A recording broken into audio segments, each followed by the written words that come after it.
Good afternoon, everybody. My name is. Good afternoon, everybody. Technical issues to start. Well done, unmuting self. I'm Emma Mackenzie Hogg from the Youth Sport Trust. I am Development Manager for Primary Education and joined today by Catherine Fitzpatrick from Complete PE. So you've got a little bit of a double act with both of us. So we're going to dive right in. We've got lots to get through, lots of useful content. So move us on.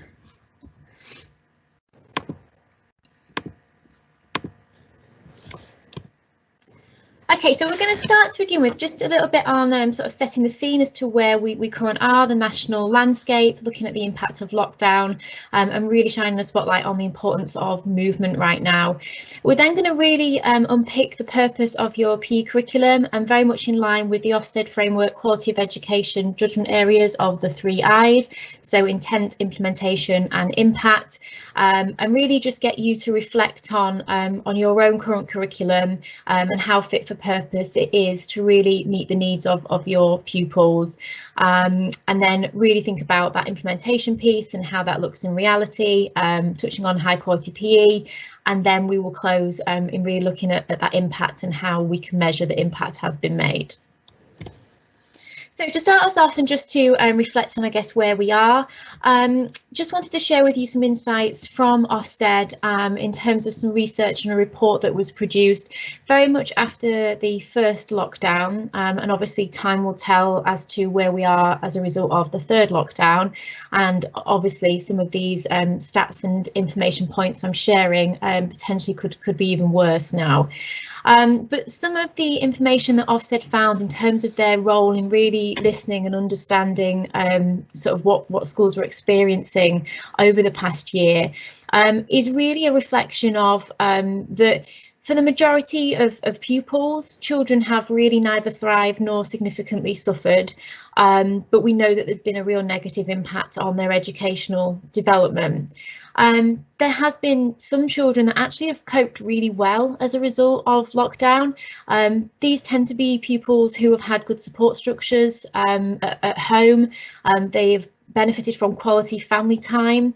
They may have really experienced improved communication skills and development, particularly those younger children, because of that quality time with family. And some simpler routines have really proved beneficial for some SEND pupils. And then at the other end of the spectrum, we know that there's those real hardest hit pupils, and these are ones, particularly children in their earliest years of education, in terms of almost being sort of preschool ready, have really seen an impact, you know, potentially coming into school, not being potty trained, not having the basic skills in terms of holding a knife and fork, holding a pencil, because they've just not had that focus and development time at home. They've maybe lost stamina in reading and writing. We've seen a massive impact in terms of decreased physical fitness, and a real impact on mental distress, and a lot of children not returning to school at all. So a real mixed picture, and as I say, this was a reflection of the first lockdown, and time will tell where we are after the impact of the third lockdown. And then just to share some further data with you, just that we conducted at the Youth Sport Trust during the first lockdown, very much pulling together a lot of the data and research that was out there from charities, sporting organisations, national governing bodies, to really look at what the impact was on our children and young people. And also we conducted a return to PE survey when schools started to transition back the first time around. And really the impact came to light across three themes. On the left hand side, it looked at the mental health impact, and that 49% of teachers and leaders were really reporting wellbeing challenges as pupils transitioned back, with mental health concerns, particularly at certain demographics around BAME and children of key workers. As I've said, we know the physical impact, which is the circle in the middle, was that we saw a drop in terms of only 19% of children and young people meeting the Chief Medical Officer's guidance of 60 active minutes a day. And if you think about where we were in the first lockdown, then actually we were really fortunate with quite good weather and we were able to get outside. And actually you think about this time around, we've had quite a bitter winter, quite poor weather. So the challenges there of being physically active. So again, see a real decline further on that stat. And then we've seen how that's translated back into schools with real low levels of physical fitness in pupils. And on the right hand side represents the educational gaps. So 20% of UK pupils had done no schoolwork or managed less than an hour a day during the first lockdown. Obviously, we know in terms of the processes and the remote learning that schools put in place this time, and being a little bit more prepared this time around, but also I guess the impact at home, having gone through this for so long, actually how engaged and how focused were pupils with their learning. And then again, we've seen that as pupils have transitioned back, a real noticeable difference in those educational gaps. Really important to reference that this is national picture and you are the experts of your pupils and you will know what your pupils' experiences of lockdown have been and how varied they can be. So it's knowing what's been going on for your pupils during this time. But we also know that there's been a real spotlight shone on the importance of movement. The recent release of the Sport England strategy very much focusing on uniting the movement and children and young people having a key focus within there. And for the first time, this is a 10-year vision. So really committing to the importance of sustainable change and really allowing for that for movement to be embedded in all walks of life. So it's a real opportunity for us to think about how we, within education, really shine that spotlight on movement and how we encourage children to be physically active, and obviously the importance of PE as a key foundation for building that element. Also really important that we know many schools are operating a recovery curriculum. So on the right hand side, taken from Professor Barry Carpenter's recovery curriculum, you look at the 5 levers that this is based on and you think about the role that our subject plays in delivering on each of those, and it absolutely plays a fundamental role. So really key for us to think about that in terms of where we position PE, how we really embed it sort of front and centre as part of an active recovery. And on the left hand side, this is just taken from, it's actually Physical and Health Education Canada document, which they released last year as a return to school focus on wellbeing. And this is actually taken from teaching trauma informed way, and it follows these 4 R's. So really by focusing on these elements and those children that have really experienced trauma as a result of the pandemic, again, we think about the role PE can play around developing relationships, really providing a sense of reassurance, building routines in. You know, we know PE has so many different levels of routine, and really providing an opportunity for regulation for pupils. So it's been really targeted and really purposeful about how we view the intent of our PE curriculum to make sure that we are supporting this active recovery and in line with what the needs of our pupils are. And then if we just look ahead, I guess, to hopefully the silver lining of all of this and the lessons that we can learn.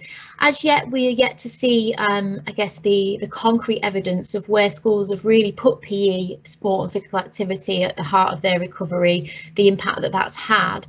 But what we are seeing is 2 really strong themes that are evolving in the research and the insight. One of opportunity, as I've said, you know, we've learned a lot of lessons over the last year, and that actually, you know, we know how important being physically active is, but it's also raised that importance across the population, and also with our parents.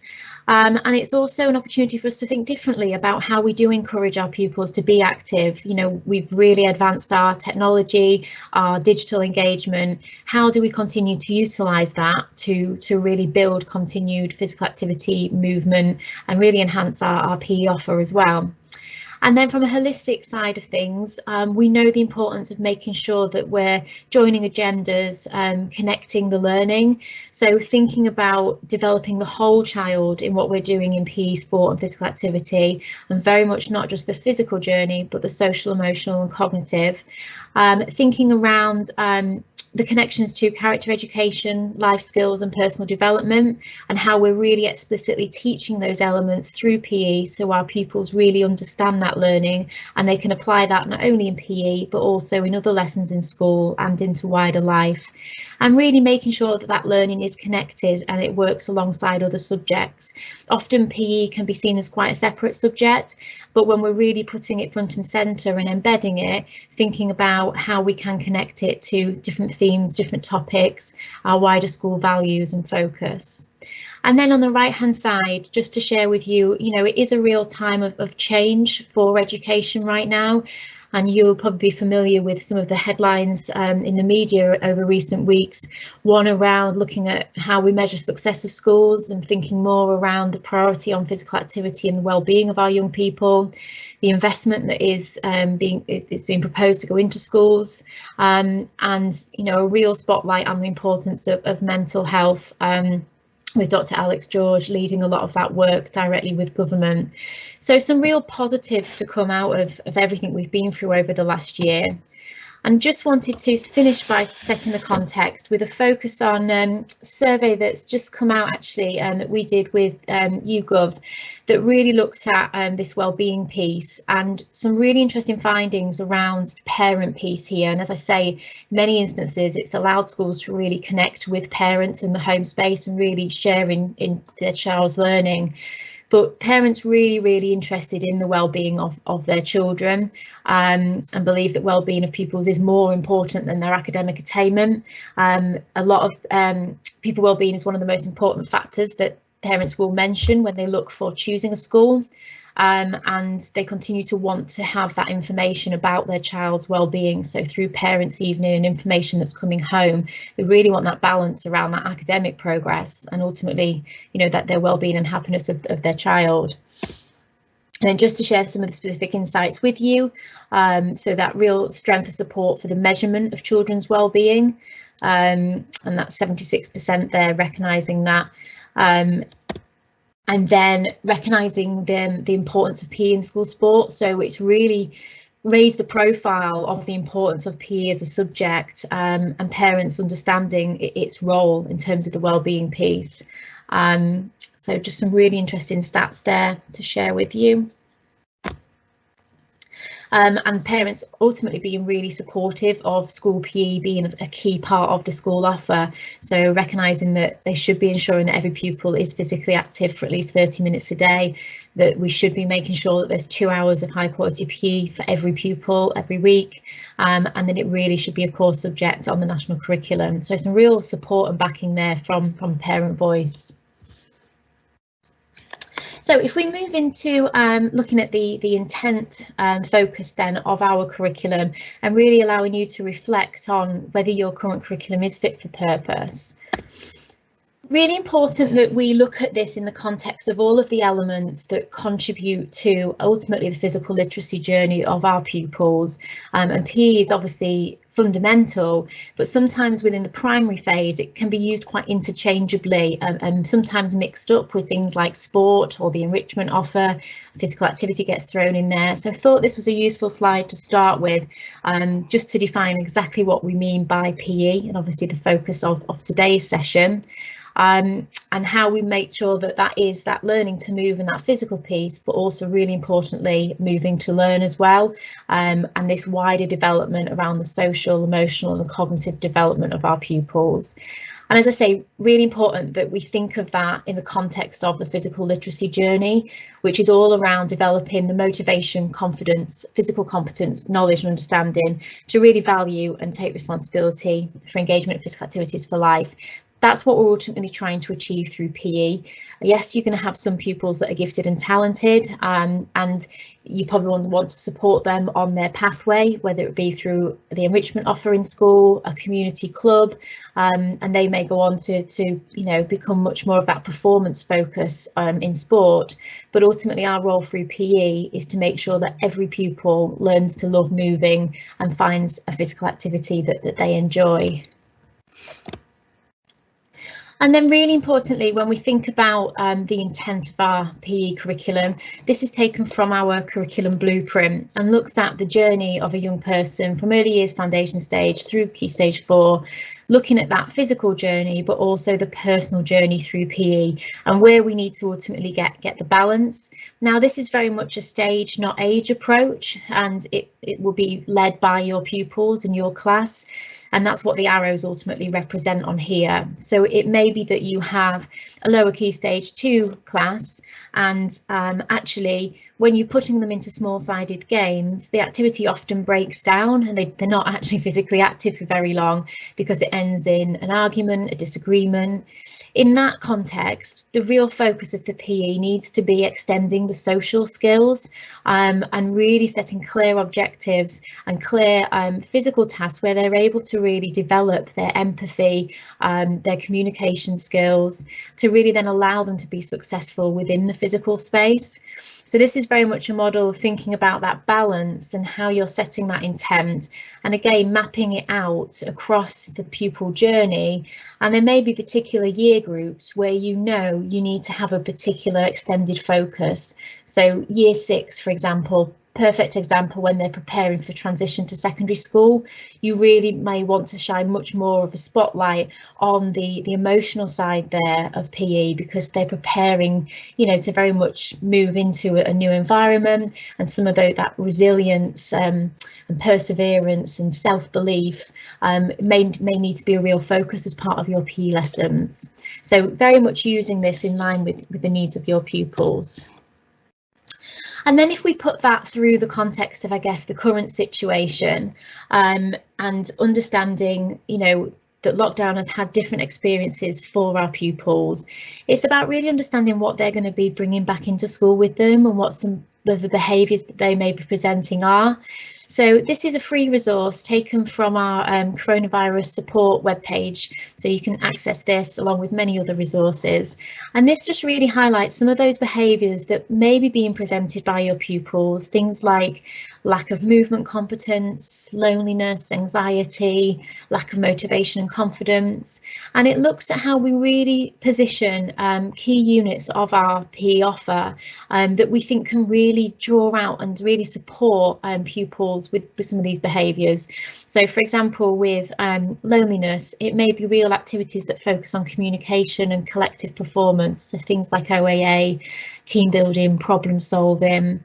And then really again thinking about the revision of your intent in that space. So what exactly are you trying to achieve through PE that's really going to support those social, emotional and cognitive needs of your pupils. And then it's just pulling it back again to this holistic approach, what I shared with the model at the beginning, around actually we have a real opportunity with our subject when we make sure we do have the clear intent and we do align our offer accordingly to really support pupils to recover ultimately. Some really great quotes there, particularly one of connection as well. We know that's probably been one of the biggest impacts of the coronavirus crisis, and actually really rebuilding that connection for pupils. We know we can definitely do through PE. And as well, just how important I guess your role is as a PE subject lead or a class primary generalist who is teaching PE. You know, you've got such an opportunity to really support these pupils and create this next generation of superheroes. So really lovely quote at the bottom. And then when you do think around setting your intent in PE, again, it's around not seeing this in isolation. It's around connecting agendas and connecting it ultimately to whole school priorities. So the model on the left just looks at when we lay the key foundations with our subject and the different components that there are, and how we make sure that we use different approaches. So it may be the context, skills, values and the pedagogy from PE or sport, how we use those cross-curricularly to enhance the learning. So things like, for example, if you have a year 5 group of boys who maybe struggle with writing, you know, their writing skills are not where they need to be. it may be because actually some of the context for that, you know, if they're switched on by football, for example, if you use some of that sporting context and bring that into their writing, it may really focus their attention and their concentration. It may be that you use some of the values from football that they can really adopt and approach to their writing. And it may be that you use the pedagogy approach from PE, such as much more peer-to-peer learning, supporting each other and reflection, and bring that into their English lessons, which really may sort of enhance their ability to perform well in writing. Once we start to think of that much more as the learning we can take from PE, it starts to then influence the culture and ethos within the school. And that's when we start to see some of the wider outcomes that can be achieved. So things that we know are really important in terms of attitude to learning, cognition, health and well-being, but ultimately how that can lead into achievement and attainment. So it's very much looking at what your whole school priorities are and being really creative around the role PE can play, and really championing the role that PE can play to have a positive impact. So there's some examples there on the right hand side around some of the areas that you may focus in on, and obviously, as we've said, for many schools right now, well-being and the recovery of their pupils is going to be a particular priority. So it's about, again, being really explicit about how PE can play a leading role. And then once we have our clear vision for PE and we set out that intent, it's making sure that it's not something that just sits with the PE subject lead. You may put it on your website, which is great, but actually how well understood is that vision for PE? How embedded is it? And that extends to school staff, SLT, your pupils having a contributing role. You know, how consulted have they been in the process? How well do they understand what the purpose and vision of PE is? And then how do you disseminate that vision much more broadly to your wider community, such as your parents and your governors? So really do think about that as to when you may be reviewing your PE intent. Don't just see that in isolation. Think about how you bring everybody on that journey with you and make sure that it is a vision that's bought into by everybody and everybody understands that the connection it can have much more broadly. And then just to close, just in summary, in terms of that first element around shaping your intent, just some things for you to think about here. So as I've said, really place those pupils at the heart of your decisions, and making sure that every decision you make around what it is you're trying to achieve through PE is around what their needs are right now.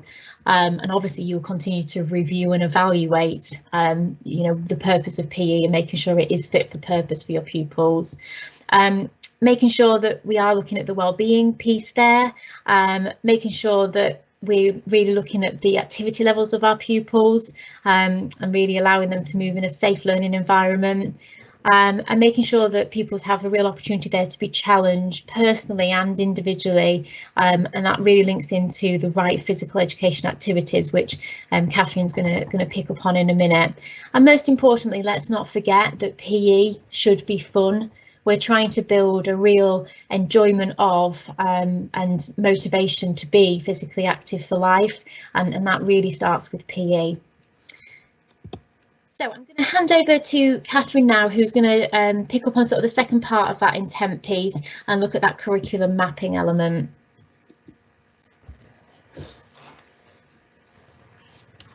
Thanks, Emma. Yeah, so hi everybody. So yeah, just to continue from that point then. So obviously we're considering how you're gonna, you're gonna shape your intent, ready to be delivering a curriculum now, but also looking forwards as well. And obviously taking all of that information into account, I think it's just really essential that however possible to try and ascertain the baseline. And when we say baseline, when you're creating your curriculum, when you're setting out what's going to be taught, when it's going to be taught, why that's going to be important, the most powerful decisions where you will see the biggest impact and you will really know whether your provision and your curriculum is fit for purpose is if you started with some baseline information, which can be in the form of data. We're going to unpick this a bit more, so that you've then got something to compare to when you re-look at the situation over time, when you maybe you re-speak to teachers about how their confidence has grown, you speak to children about how much they are hopefully enjoying PE more now, how has their confidence grown as children. Again, it's all going to depend on where are you starting from, and therefore where are you expecting that through delivering your curriculum, facilitating your high quality PE, where do you see those outcomes going? Where will your pupils be at the end of that journey? Considering the bigger picture, so it is always really going to be powerful to have an understanding of what the whole school's needs are. So if that's not something you've ever thought about before, when we look at PE on its own, as Emma said, it's often seen as an isolated subject. We can make decisions, we can carry out actions, and they will have an impact. But when we bring it together and we look at the wider school's agendas, and right now PE can be at the very centre of those whole school agendas, because we have the subject that has got the power to support our pupils to recover, to catch up, to feel happy, to feel motivated, to feel inspired, that's going to support them across all of their subjects. So it's always worthwhile communicating with your senior leadership. If this, again, this is maybe something some of you have already done, but if you haven't, have those conversations. What are the whole school needs? What are the specific focuses that the school wants to consider? And then look at how you can align your intent for PE alongside those aims. There is actually a guide as well that really unpicks a lot of what we're talking about tonight, that actually myself and Emma authored on behalf of the Youth Sport Trust and Complete PE. So we'll share our email addresses with you at the end, and it is something that we can make available to schools in its introductory form at least, which will definitely get you started. So I think it's working with lots of subject leaders all the time. It's always a big sort of consideration to make. Is this the right thing to do? I'm asked that question a lot. Catherine, is this the right action that I should put in place at my school? So we want to sort of see this as a journey, and the journey of actions that you're going to implement, and obviously one of those actions is the way that you construct your curriculum. It's always got to be based on, as we said, that initial information. So if we take the analogy of, I don't know, that your children or your children are returning to school, they haven't been active enough, and we're going to really unpick this in a bit more detail soon, then obviously that baseline information is informing certain actions that you might want to start to initiate. So it could be that you decide that you're going to focus on HRE, or it could be that you're going to add more PE lessons in. Again, we'll look at this in a moment. And as a result of those actions happening, though, you start to get some information. There's an output to that. Once obviously those actions are happening, you've got that output, it leads us on to understanding whether there's been an outcome.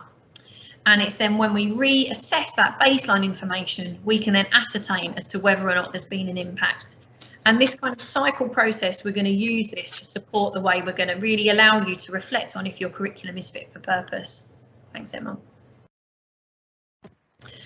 So right now, I think because of COVID and because of the different issues, these are questions that you might want to reflect on in terms of, whether you have or haven't already decided exactly what's going to be mapped out for PE for the rest of the year.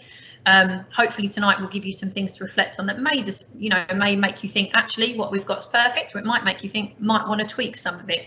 But either way, these are sort of questions that you'll obviously need to know the answer to.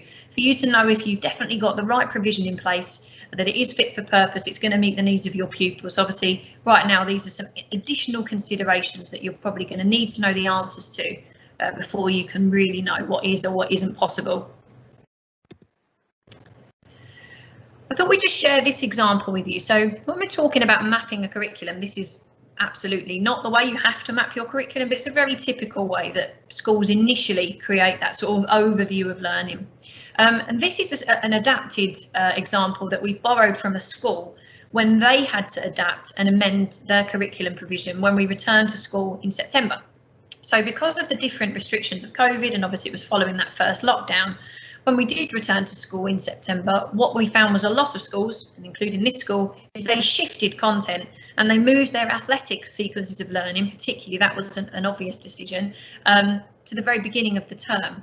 And they did that for a number of reasons, but particularly it was done because through athletics learning, we could focus on individual children's challenges, their personal challenges. It can be very much about them. And can they run faster? Can they jump further? Can they throw further? So it was going to be a good tool as well to support their emotional learning too.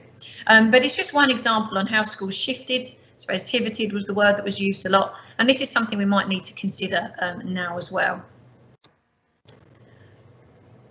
But however you decide to set out your provision, and is it going to be fit for purpose, I think these are really important considerations that are essential for the success of a provision to actually, you know, really be seen, for that impact to be there.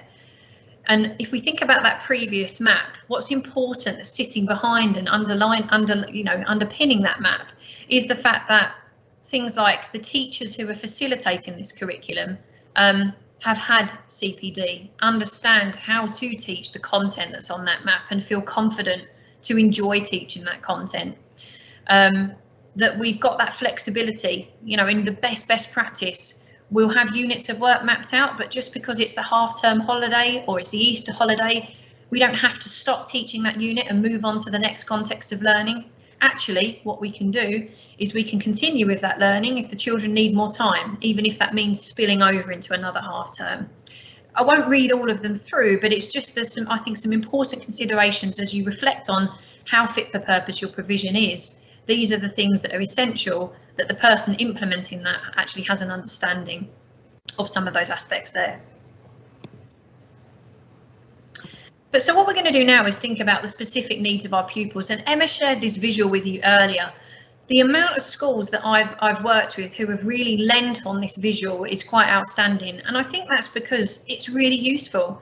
If you've done your gathering of baseline information and you've got that understanding of where your children are and how they are now they've returned to school, and if you didn't gather any baseline, now because they have been back for a short period of time, as their teachers, you probably already know what their needs are because you know your pupils so well, so you've seen what they were like before and you can see what they're like now.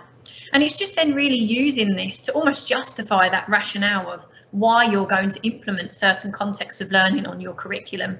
Again, as I said, I'm asked so many times, is this the right thing to do? Would you do this? And my answer is often, if that's because it's going to meet the needs of the pupils in your school, then it's always going to be the right answer.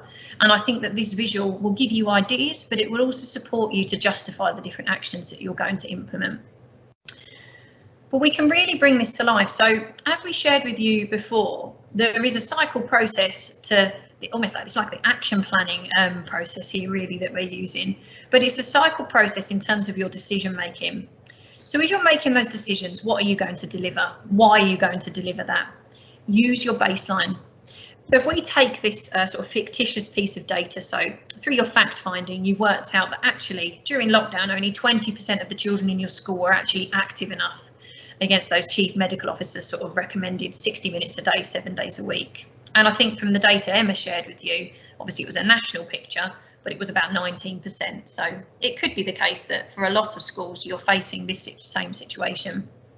So it might be then that you decide to put HRE, so fitness, you know, as a focus on your curriculum map.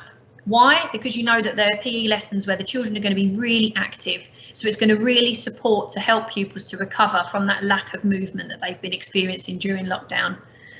So therefore, an outcome of this, of that decision, would be that pupils in your school are obviously going to start to increase their physical stamina, develop their strength and flexibility. But then that star in the middle, has it worked? Is it fit for purpose? Has there been an impact? Is when we can re-measure how active our pupils have been. But what we would be able to predict immediately would be that 100% of our pupils are going to increase their physical stamina. So it's just giving you that overview of why we're making these decisions. And then we're going to be able to see now how actually this is exactly what a school did back in September. So we'll listen to the introduction and then a quick visual of what that teacher was doing.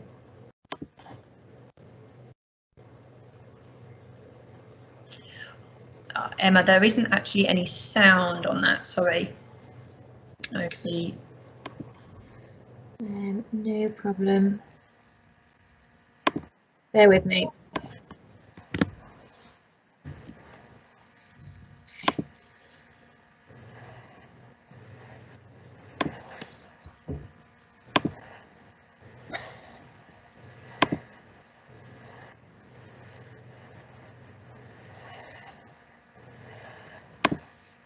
Oh, no.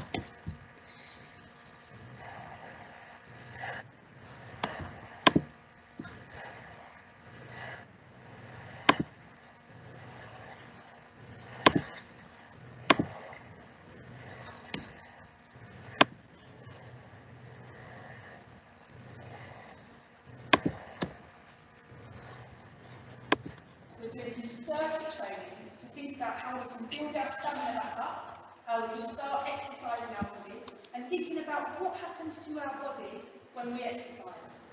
We also might think about why this is important. So as you're doing your circuit training, have a little think. Why is it important that we exercise? And what do you feel is going on in your body?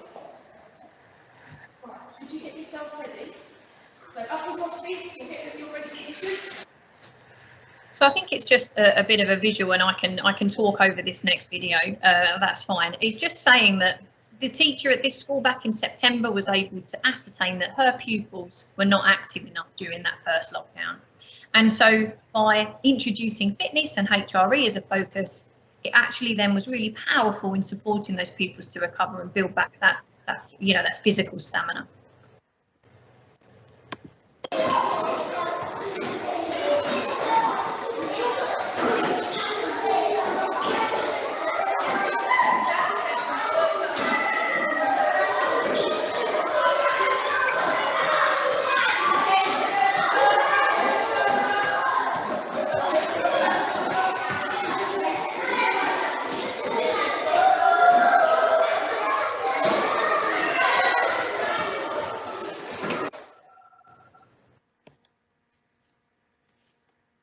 Thanks, Emma. Okay, and so then another way of using the same baseline information, and both these examples I'm sharing with you is examples that schools are actually utilising and leaning on at the moment. So if we were to take that same piece of baseline information, you don't have to then implement HRE, that's one idea. But another option is certain schools have decided to implement an additional PE lesson each week, because that's another really powerful way that we can take ownership and control over how active our pupils are. And obviously, as we're going to see in a minute, if we really introduce powerful, high quality PE, that's going to only further support our pupils to recover as they've returned back to school. So it's just another way of using that same baseline information, but it's going to actually have a very similar impact. Thanks, Emma. And so in terms of your fact finding, obviously, now that children have returned to school, however you were communicating with parents before, potentially leaning on that as a communication tool. Could we speak to parents and find out what were the pupils doing while they were in lockdown? How active were they? Obviously, once now they've returned, it could be that it's more of a text facility. Again, it depends on the sort of technology you're using in school. But if you can find out and identify how active your pupils are on average, looking and trying to aim for that target of 60 minutes a day, 7 days a week, it's then going to inform your next steps. You know, having information like that is very powerful to know what should you start to implement as part of your curriculum provision, but also in the wider sort of context of your physical activity and school sport provision too. There are obviously then a couple of resources you can use, you know, so if you've got physical activity trackers, if you've got examples of surveys, again, share our email addresses with you at the end. If this is something you need support with, then obviously get in touch with either Emma or myself and we can help you with that fact finding to find out that exact information. But another problem could be that, and this is leaning on some of the information that Ofsted supplied, is it could be that there's been a lack of movement competence with your pupils when they've been at home. So it could be that you, through your fact finding again, you've ascertained that actually 80% of your pupils have lacked in movement competence. And when we say this could be because they've been using modified equipment at home. It could be because there's been real limited space that they've been able to participate in some of that home learning based PE that you would have obviously facilitated for them. So therefore, it might be that you need to focus on more skill-based activities or a focus on agility, balance, coordination. As a result of you implementing areas of learning such as that, it will now be the case that pupils will start to access learning that's going to support that fundamental skill development or the manipulative skill development. An outcome, pupils start to develop their agility, their balance, coordination, their manipulative skills, and again, then we see that impact. We already know then if we make decisions like this, that 100% of pupils are going to develop in their movement competence. So using our baseline, predicting impact, to make sure that our curriculum is fit for purpose. So to support that as well, again, you know, there are a number of things that you could decide to lean on. If you lean on invasion games, if you were to lean on anything that's going to involve lots of agility, balance, hand-eye coordination, fine gross motor skills, you'll see in the clip that will just start to play that obviously in that clip, the children are taking part in an activity that really just uses lots of equipment, lots of movement. And again, we've got abundances of resources that can actually support that to happen.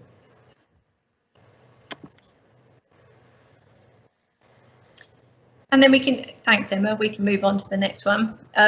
Again, it's just another visual to show you, if it's all right just to play that one, please, Emma, thank you. Again, it's just all areas of learning where we're getting children moving. Again, it doesn't have to be actual games, and I understand the different limitations and restrictions. We still have to abide by any kind of national governing body rules. But if this is something your pupils need support with, then there are areas of the curriculum to consider putting in as you shape your intent. And again, your fact finding here, this is a little bit easier because you already have the part of the puzzle that would let you know what they've engaged with during home learning. What you might not know is how many pupils did actually access your home learning, but you'll know for sure what you actually implemented for them to access while they were learning from home. But why would you do that? Again, because it's going to let you know if this is something that you need to prioritise or not. You could speak to parents to find out a little bit more information, but again, it's going to help to inform those next steps. And then just moving on to whatever you decide to deliver, is it high quality? So on this slide, we can actually see that there are a number of points that are quite important, that no matter what we're facilitating, no matter what we're delivering, we want to make sure that there are certain features of high quality practice. Key things like, as Emma started to talk about before, that we are actually celebrating the whole child. Now more than ever, as I said, PE's got the opportunity to be at the centre of everything that you're doing. So when you consider if your curriculum's fit for purpose, it might not be that it's just fit for purpose, but actually it's the most important thing happening in your school at the moment. So can we really, particularly from this visual here that's giving us lots of things that align with high quality practice, can we particularly make sure that that whole child is being developed? We're going to take another quick look at that in just a second. The other thing that can happen though when we've got high quality practice happening is, again, is getting children active. When pupils are active, it takes only 20 minutes for them to start to grow new brain cells at a rapid rate, which is going to have an impact on everything that they're doing in school. So it's just important as well, challenge the whole child, yes, make it fun, but make sure it is highly active as much as possible. And what you're just going to see here then is how this lesson's already been introduced. But if we're talking about high quality practice, there's just a couple of things that you're going to be able to pick out from this video here. Thanks, Emma. First thing I'd like you to do, where do you think a netball player would move? So you're not going to tell me the answer, you're going to show me. We're going to pretend this big yellow area is our netball court. Where would a netball player move to? Think about why as well. Off you go. Move around like netball players. Where would a netball player move? Oh, some great ideas already. I'm seeing some of you using dodging skills. I wonder why you're doing that. Wonder why netball players might dodge. Love the ideas as well that we're moving into spaces. I wonder why that's important in a game. Some fantastic ideas straight away. Who's going to be my first excellent learner then? Maybe someone that can show me moving into a space. Maybe someone that can show me moving into space and dodging as well. Changing direction. All the time thinking about why you're doing this. Why have you all answered this question correctly? Thinking about where netball players might move. So a few key things from that. Again, we're trying to promote active practice at the moment particularly. Can you introduce tools like show me what you know? You can start the lesson then immediately. It gets rid of that lengthy questioning at the start. There's definitely times in PE where you absolutely should ask questions, so that's not what I'm saying here, but it's can we use it at the beginning of a PE lesson? It gives you the opportunity then to assess where your pupils are, what do they now need next, but it's going to promote high levels of physical activity. Thanks, Emma. Okay, so guys, you've shown me excellent moving skills. Now we have the ball, we're going to check our passing skills before we're then going to add them both together. So I'd actually now like you to show me what you know about passing. We're not going to move anywhere yet, this is just passing. So how do you think a netball player might be able to pass the ball through the gate, back and forth to your partner? You're going to show me the answer, off we go. Show me the answer. Thanks, Emma. Move on from that one. So it's just, and then again actually, so it's just really highlighting that if we can promote high levels of physical activity in PE, and also it's giving us the opportunity to ascertain what pupils know and support their specific needs. It's going to create that positive learning environment. So that was an opportunity later on in the lesson where it worked again to say, okay, now we're going to look at something different and we're going to add both those skills together. Can you show me what you know? Now, there were children wearing games in each of those videos, wearing bibs in each of those two videos. And what that's actually the start of is a formative assessment tool for how you can then really begin to celebrate the whole child. So if we can go on to that next video, please, Emma. You'll hear then, in a second, you're going to hear the introduction to that lesson. Or actually, that might have been the video I asked you to skip. Sorry, I'm losing my flow.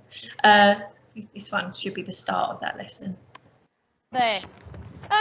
Okay, never mind. Look somewhere else. That's fine. So at the beginning of the PE lesson, I'm introducing to the children, and in fact we'll probably see that in a minute. I'm introducing to the learners that they can be successful physically, cognitively, socially, and emotionally. So yeah, if we go on to the next slide, thanks, Emma. And the next one, if that's okay. So this is where we're beginning to unpick the whole child. So we're not just thinking about the ways that we can physically be successful, but we're thinking about the ways that we can be cognitively, socially and emotionally successful as well. And right now our children have returned, particularly missing out on the social and the emotional parts of that learning that happens so naturally through high quality physical education. So obviously we don't do things because of Ofsted, but we definitely can then use this as almost another way to speak to SLT to say, hey, PE should be at the forefront of everything we're doing. So lifted straight from the personal development part of the Ofsted framework, the inspection framework, there are easy parts from this we can lift and really challenge and develop through high quality physical education if we're challenging developing the whole child. Thanks, Emma. So if we are planning for successes, so on this example plan that you can see there, there's physical, cognitive, social and emotional successes that we can begin to look out for in our pupils. They're planned for at lesson level, and then obviously we can really see that happen as that PE lesson evolves. If we can do that, it means that we can use physical education to support the specific needs of our pupils. And so in terms of what this can look like in practice, this is the video that I was looking out for. Okay, so here we go. So we're going to hear the introduction to the lesson, and I'm explaining to the pupils that there's 4 ways in which they can be successful. Excellent learner top if you can show me some learning. You'll get an excellent learner top if maybe you can tell me the answer. Shows you understand our learning. Might be able to give you a top if you help someone else, showing good teamwork. And you will even become an excellent learner today just through working as hard as you possibly can. So before the other clips that you saw, I was introducing to the pupils that there were 4 ways in which they could be successful. And by the end of the lesson, the idea, if you were going to use this method, it's called the bib method, is that everyone's been successful. Every single child has been celebrated. In this lesson, I've used red bibs if they showed me physical success, blue if they showed cognitive success, yellow if they showed social success, and green if they showed that emotional success, that desire to want to try their hardest. This helps me to know what am I going to do next in my next PE lesson.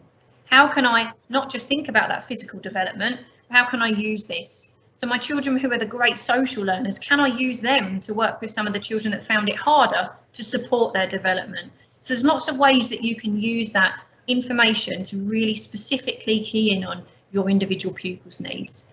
And that's okay, Emma, we can go past that video, that's fine. Thank you. And I'm going to hand back to you now anyway. So. Thank you.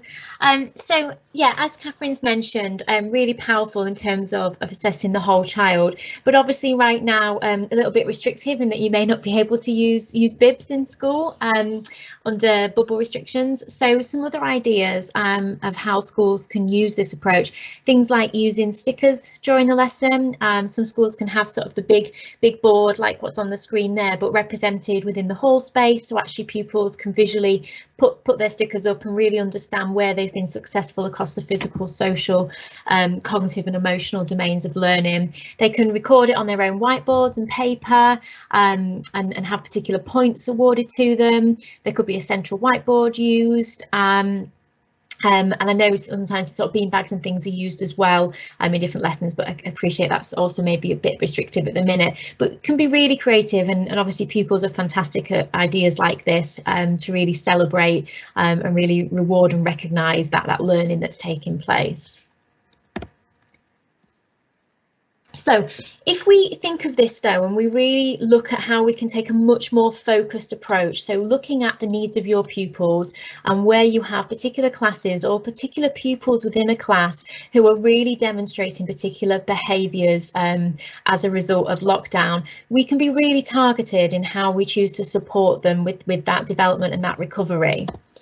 So just going to share a couple of other videos with you. So within this school, this is the same videos that we shared at the beginning.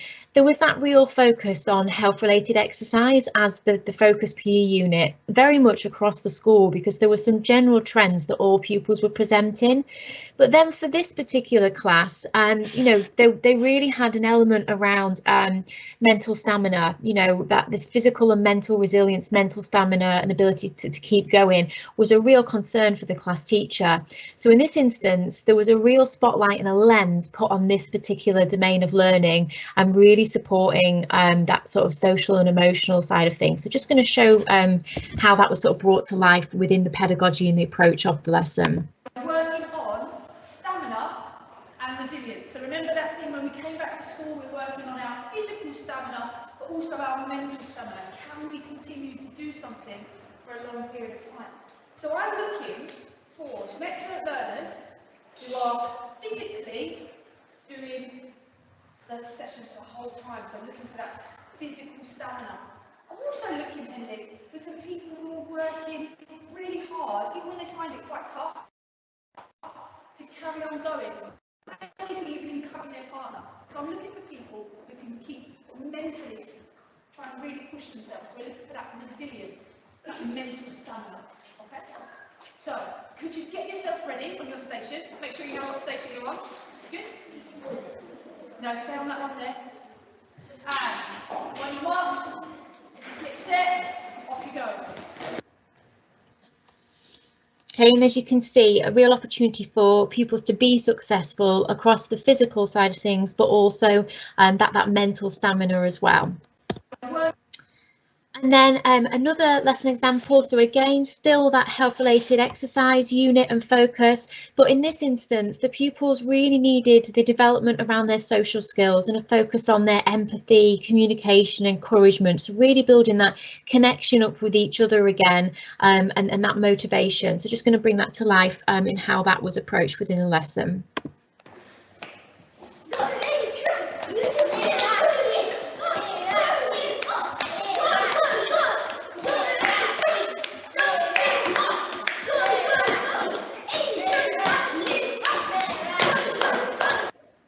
Okay, so really nice one of where they're supporting each other, motivating each other. Again, you could vary that, you know, if it was more of a focus on their self-motivation and their self-talk and things, you could again adapt slightly. So it's elements of how they're positively speaking to themselves and motivating themselves to keep going.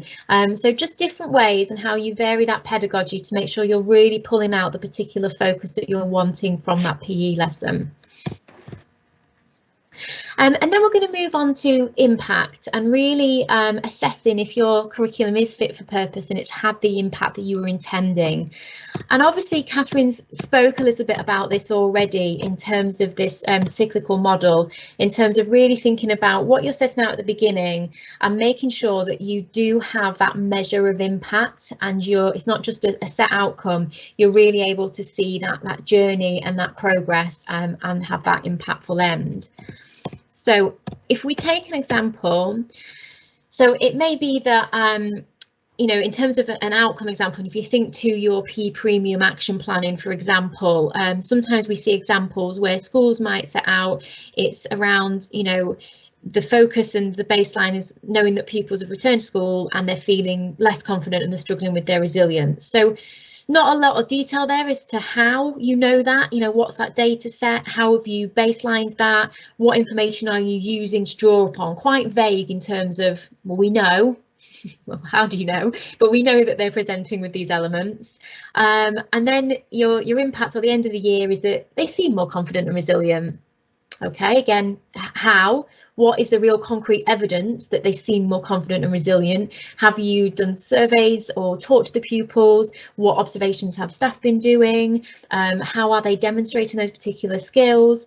What have you put in place within the PE that's really explicitly brought that to life? What's some of the self-assessment and peer-to-peer assessment been? So really building in that data and that evidence that you would ultimately always capture, that needs to filter into any evidence that you're building. So in this instance, it's really just an outcome, not really seeing the impact of what you've put in place in that pupil journey. Whereas slightly better one in terms of really seeing how impactful and purposeful your aligned PE curriculum has been is that real baseline evidence. So returning to school in March, following using, and we're going to talk about this in a minute when you're thinking what is Complete Me, but following using Complete Me as a baseline assessment and monitoring tool for social and emotional learning as a particular focus, it was derived that only 20% of pupils appeared to feel confident and resilient. And then setting that clear intent that we predict by July 2021, by celebrating and assessing the whole child in PE, that 100% of pupils will feel more confident and resilient. So really at every stage there, being really measured, really targeted and really focused on exactly what that intent is, what's going to be achieved and how you're going to do it. There's a real mechanism in place there. Then at the end of the year, following the implementation of this Complete Me resource and the baselining and then the journey the pupils have gone on, they're now celebrating and assessing the whole child in PE, and 100% of pupils have increased their confidence and resilience. That's impact. You've seen that journey, and obviously those stepping stones within that will be that Complete Me in this instance as the resource has been that implementation strategy and has been almost the intervention that has really supported that growth and development of the pupils. And I'm going to hand over to Catherine now to explain exactly what we mean by Complete Me, which is something that we've developed in partnership, but very much using some of our principles around our MyPB resource and some of those social and emotional life skills and how we can really help pupils to understand those and articulate what's going on for them.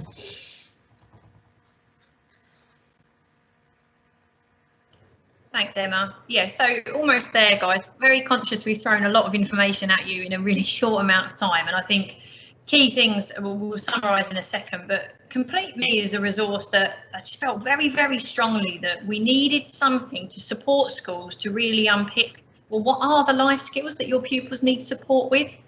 So as much as we can look at how they've been as they've returned to school, we wanted this to be a resource that's not just for all the time, sorry, for some of the time right now, but would be something you could use if you thought it works for you personally in your school. You could use all of the time. So Complete Me is about using aliens and children deciding which alien they agree with, absolutely not calling pupils aliens at any point here, but specifically within their emotional and their social parts of learning. So on this one here, this is actually taken from the Key Stage 1 and Foundation resource, but it's actually looking at 3 specific life skills that are emotional life skills, and they have to choose whether they agree with alien 1, 2 or 3. And if we go to the next slide, please. Thanks, Emma. Once we've looked at their social and their emotional life skills and they've decided which aliens they agree with, what it does is it helps to map out what we've actually found out about that child personally. So they would then be able to tick, mark with the support of another adult if necessary, the particular life skills that they feel strong at, the ones that they might need development with, and the ones that actually they're going to need to focus on. And that's all obvious with whether they picked alien 1, 2 or 3. And we've actually authored a big teacher guide that goes with this, but it is an extremely simple resource. It's absolutely not scientific, but it's just there to really support you to shape your intent, but more so at lesson level. So once you know what you're going to deliver, this is now possible in any element of PE. It can even work across other subjects. So whether you're delivering games or athletics or gymnastics or dance, whatever you're doing, can we then take that close look at the whole child? So yes, using ideas like the bib technique, celebrating learning when we see it at lesson level, even better, encouraging pupils to understand the life skills they need support with. And then if we go to the next slide, there's then a reflection piece. There's a journey that goes with this, and it's like a journal. So after every lesson, the pupils can reflect. They can think about how they've done, could use pictures, we could use, you know, it doesn't have to all be written. There is a Key Stage 2 version of this as well, but it would be that journey, and it would be that evidence, and it would be that justification as to what you're implementing, and it's going to show whether there has or hasn't been then an impact on the development of these life skills at lesson level. Thanks, Emma. And so, as I said, there was a lot of information there, but it's about shaping your intent to meet the needs of your pupils. You know, do use that cyclical process as you're deciding and making the decisions on your actions. Gather that baseline information first. That will help to shape the decision making. It guides you as to what you need to focus on. Celebrating the whole child at lesson level, that's why I really focused on that around those high quality PE slides, because there'd be a lot more to say about high quality practice, but I think right now that's so important, and I'm a real passionate sort of believer in the power of celebrating everything in PE. Complete Me is then going to be a resource that should be available by next week that could work with you. But again, it's just what are the specific needs of your pupils and how can we really best support them now, but also support them into the future. And so there's our email addresses. We have alluded to resources. You know, there's lots of things we refer to. If you have got specific questions that align with your school and your context, please do feel to drop either of us or both of us an email, and we will get back to you and we will be able to support and to help further.